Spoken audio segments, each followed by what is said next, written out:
Hi everyone. What we are going to talk about now is the idea of interviews as a transaction.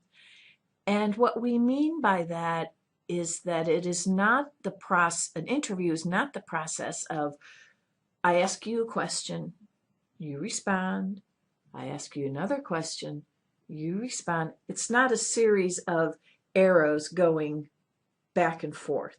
But think of it when we talk about the word transaction, what we're talking about is the idea that we simultaneously, and that word is important, so underline it, simultaneously send and receive information so that just as the interviewer is talking and asking you questions, at the same time, the interview is also picking up cues from you. Are you interested? Are you paying attention? Are you texting? What are you doing?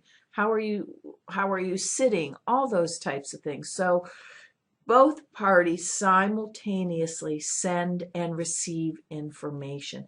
That's what we mean when we say an interview is a transaction. All right, let's get started here.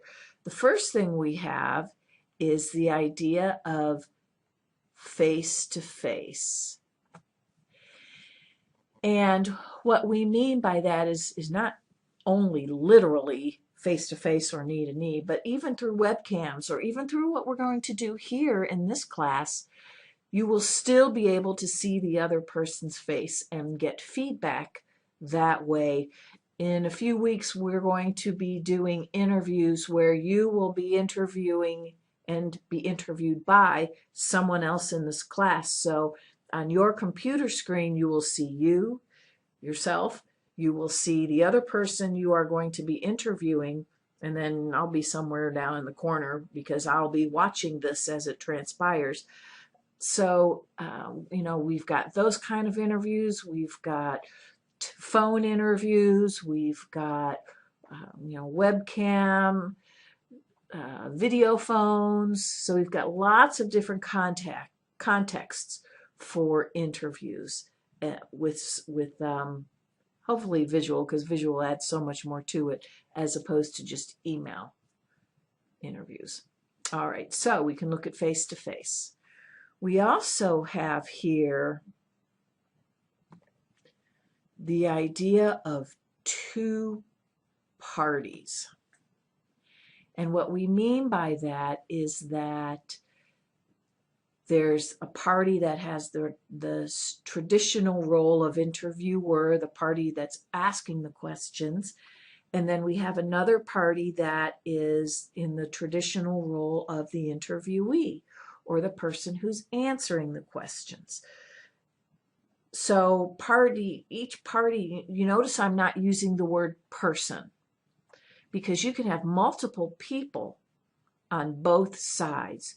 Maybe some of you have done panel interviews before where it's you in a room with 3 or 4 other people who are interviewing you. Or maybe you've been on the other end where there's one person asking the question of several interviewees. I've been on both ends of both situations. And they're okay. They didn't bother me at all. It was kind of fun. So that's why we don't say two people, because you can certainly have more than one person in either role. The next item we have down here is what we call mutual influence.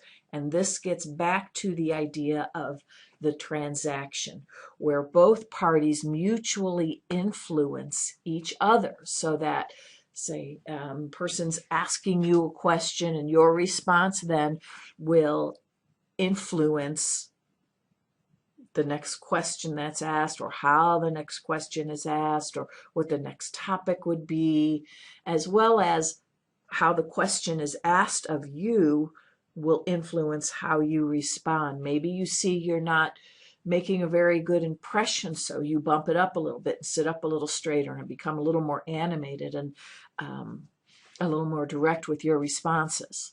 So there's that issue of simultaneously influencing each other, and that's what we mean by mutual influence. Both parties influence each other. The next item we have down here are the tools of an interview. And the tools are simply the asking and answering of questions. And, we also have to consider the physical, or excuse me, the vocal, the verbal, the words that are used, as well as the nonverbal. What answers are you giving with your body? Are you losing interest? Are you becoming slovenly or slacking or anything like that? So those are the tools. And the last item we have down here is the purpose. And what that refers to is the idea that there is a goal, there is a purpose, there is a reason for this conversation. And this is one of the things that separates an interview from just a regular conversation between two people. That there is a specific goal, there is a specific reason for using the tools of asking and answering questions. Is it to hire somebody? Is it to find a good doctor? Is it to get a story? Is it to figure out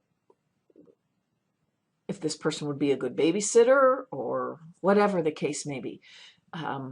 So there is a reason why people are engaging in this dialogue.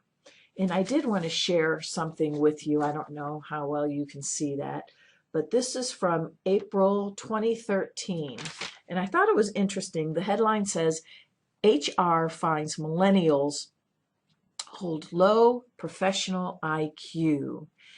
And it's talking about how the traditional face-to-face in the office interview, how a lot of people in their 20s aren't taking it seriously. It says down here, human resource professionals say they've seen recent college grads text or take calls during an interview, dress inappropriately, use slang or overly casual language, and exhibit other odd behavior. Says the interview is still a traditional environment. So, given the fact that you're in this class, I assume they will not be talking about you, right? So have a great day, everyone, and we will touch base later. Thanks a lot. Bye-bye.